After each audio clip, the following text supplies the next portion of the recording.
Hello everyone, welcome back to हमारी अपनी Pathshala education for everyone. आज हम एक्सपेंशन ऑफ ब्रिटिश पावर का पार्ट सेकंड करेंगे, जिसमें हम फर्दर ब्रिटिश की एक्सपेंशन जानेंगे कि उन्होंने मराठा, मैसूर और बंगाल के बाद कहाँ कहाँ अपने साम्राज्य को बढ़ाया।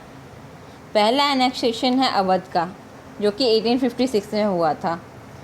The kingdom of Awadh was annexed by British on account of misgovernance.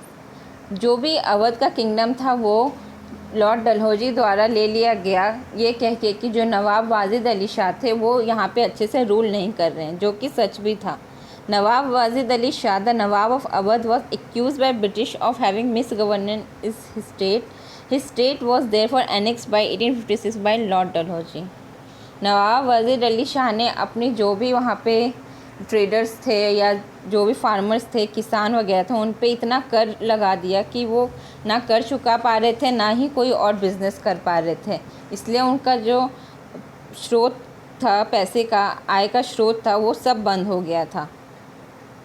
Awadh was the only Indian state whose ruler Nawab Wajid Ali Shah was disposed on ground of misgovernance. Awadh के ही ऐसे नवाब थे वाजिद अली शाह जिन्हें मिस गवर्नेंस कह के उनके साम्राज्य को ले लिया गया था। Conquest of Sindh. अंग्रेज यहीं नहीं रुके, फिर उन्होंने अपना रुख सिंध की तरफ मोड़ लिया, जो कि 1843 में हुआ था। Since 18th century Sindh was being ruled by some Baluchi chiefs collectively known as Amir of Sindh. जो वहाँ के राजा थे आमिर ऑफ सिंध, वो उनसे अंग्रेज़ों ने पहले तो अलायंस करने का सोचा, पर जब आमिर जी नहीं माने तो उन्होंने ज़बरदस्ती उनके राज्य को हड़प लिया। General Charles Napier capture the Sindh province in 1843 through the battle of Miani. General Charles Napier ने सिंध प्रोविंस 1843 में कैप्चर किया by the battle of Miani.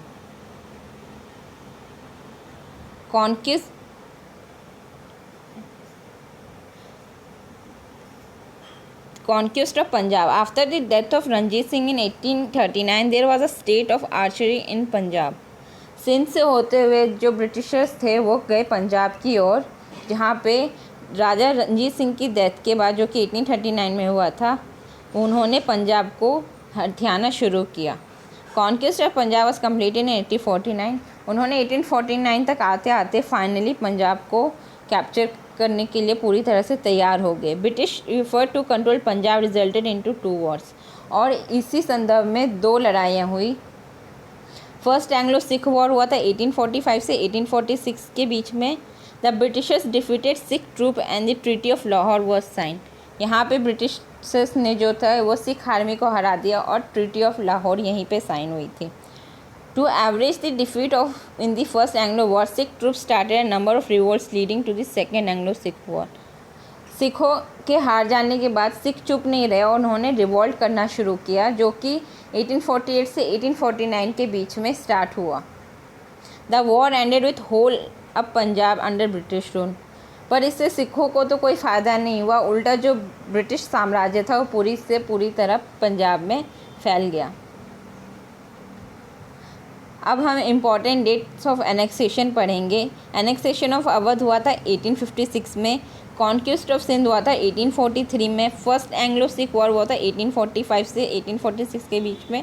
Second Anglo Sikh war हुआ था 1848 से 1849 के बीच में। याद रखिएगा फ्रेंड्स, ये डेट जो भी हैं ये सारी बहुत इंपॉर्टेंट है एनेक्सेशन की, और इससे एग्ज़ाम में क्वेश्चन ज़रूर से ज़रूर आते हैं। आइए अब हम इसके कुछ इंपॉर्टेंट क्वेश्चन आंसर्स करते हैं जो प्रीवियस ईयर के हैं, और कुछ इंपॉर्टेंट क्वेश्चन हैं जो आपके एग्ज़ाम में आ सकते हैं। बेसिकली ये एनटीपीसी वगैरह और एसएससी के पॉइंट ऑफ व्यू से बहुत ही ज़्यादा इंपॉर्टेंट है। The first governor of India was appointed in. India के पहले गवर्नर कब अपॉइंट किए गए थे? 1833 में। Capital of Maharaja Ranjit Singh. महाराजा रंजीत सिंह का कैपिटल था Lahore. Who converted Sikh into martial Sikh. किन्होंने सिख को मार्टियल सिख की उपाधि से नवाजा या फिर उन्हें मार्टियल सिख के तौर पे बनाया? गोविंद सिंह ने। उन्होंने सिखों की आर्मी बनाई बेसिकली। हु फाउंडेड इंडिपेंडेंट सल्तनत ऑफ बंगाल। किसने इंडिपेंडेंट सल्तनत ऑफ बंगाल की स्थापना की? मुर्शिद कुल खान ने। Who owns the title of सच्चा बादशाह। किन्हें सच्चा बादशाह कहा जाता है? गुरु गोविंद सिंह को। The Gurmukhi script was introduce by, Gurmukhi script किन्होंने लिखी थी? गुरु अंगद ने। Governor general during first Burmese war started, पहला बर्मा वॉर कब स्टार्ट हुआ था और किन के अंडर हुआ था? लॉर्ड एमरिस्ट के अंदर। और ये कब हुआ था? आप मुझे कमेंट में ज़रूर लिखें।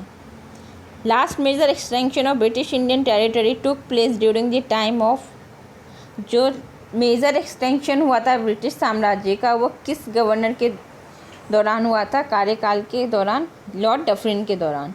Who was the independent nawab of Bengal, independent Bengal के नवाब कौन रहे थे? Mir Qasim.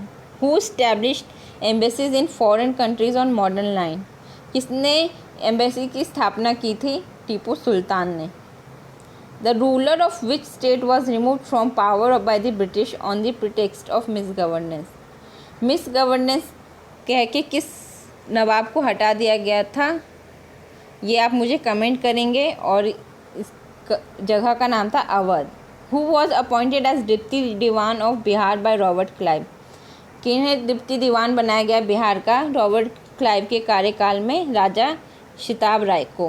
Who was appointed as deputy diwan of Murshidabad by Robert Clive, किन्हें मुर्शिदाबाद का डिप्टी क्लाइव बनाया गया रॉबर्ट क्लाइव के द्वारा? एमडी रेज़ा खान को। हु फाउंडेड खालसा, खालसा पंथ की स्थापना किन्होंने की? गुरु गोविंद सिंह ने। ये वही सिख की आर्मी थी। इसके 5 के फेमस है गाइस, और ये आप मुझे कमेंट में ज़रूर बताएंगे। विच गवर्नर जनरल ऑनर राजा रंजीत सिंह, किस गवर्नर जनरल ने राजा रंजीत सिंह का मान किया था? विलियम बेंटिक ने। Who introduce doctor line of labs, doctor line of labs किसने बनाया था? लॉर्ड डलहौजी ने। राज हड़प नीति, जिसके तहत अगर वारिस ना हो तो सारी की सारी जो राजा की सत्ता थी वो या जो भी प्रॉपर्टी थी वो चली जाती थी ईस्ट इंडिया कंपनी को। Tipu Sultan took support of whom in fight the English French, Tipu Sultan ने किसका सपोर्ट किया ब्रिटिश के कार्यकाल में? फ्रेंच का। Battle of Buxar was fought, 1764 में बैटल ऑफ बक्सर हुआ था। कैपिटल ऑफ टीपू सुल्तान, टीपू सुल्तान की राजधानी क्या थी? श्रीरंगपट्टनम। और इससे काफ़ी फेमस एक ट्रीटी भी साइन हुई थी। Tipu Sultan died fight the English forces under, Tipu Sultan की मृत्यु कब हुई थी? लॉर्ड वेल्लेस्ली के कार्यकाल में। First Indian native ruler to accept subsidiary alliance system, वो कौन सा पहला शासक था भारत का जिसने सब्सिडरी अलायंस को एक्सेप्ट किया था? निज़ाम ऑफ हैदराबाद में। सब्सिडरी अलायंस यही था कि अगर जो भी राज्य है वो ब्रिटिशर्स के साथ अगर कोई संधि कर रहा है तो वो सिर्फ उसी के साथ संधि रखेगा, बाकी और किसी भी राज्य के साथ नहीं रख सकता है। Jhansi was made part of British empire in India through, Jhansi को ब्रिटिश एम्पायर में कब मिला दिया गया और किस नीति के तहत? डॉक्ट्राइन ऑफ लैब्स की नीति के तहत। Founder of Awadh kingdom, Awadh kingdom का फाउंडर कौन था? Saadat Khan Burhan ul Mulk. First governor general of Bengal, Bengal के पहले गवर्नर जनरल कौन थे? Warren Hastings. Who shifted capital from Dhaka to Murshidabad, Dhaka से मुर्शिदाबाद अपनी राजधानी किसने शिफ्ट की थी? मुर्शिद कुल खान ने। तो गाइज़ ये थे कुछ वेरी इंपॉर्टेंट क्वेश्चंस एनटीपीसी और एसएससी के पॉइंट ऑफ व्यू से। आई होप आपको मेरा ये वीडियो अच्छा लगेगा और लगा होगा तो लाइक शेयर और सब्सक्राइब ज़रूर करें। Thank you for watching.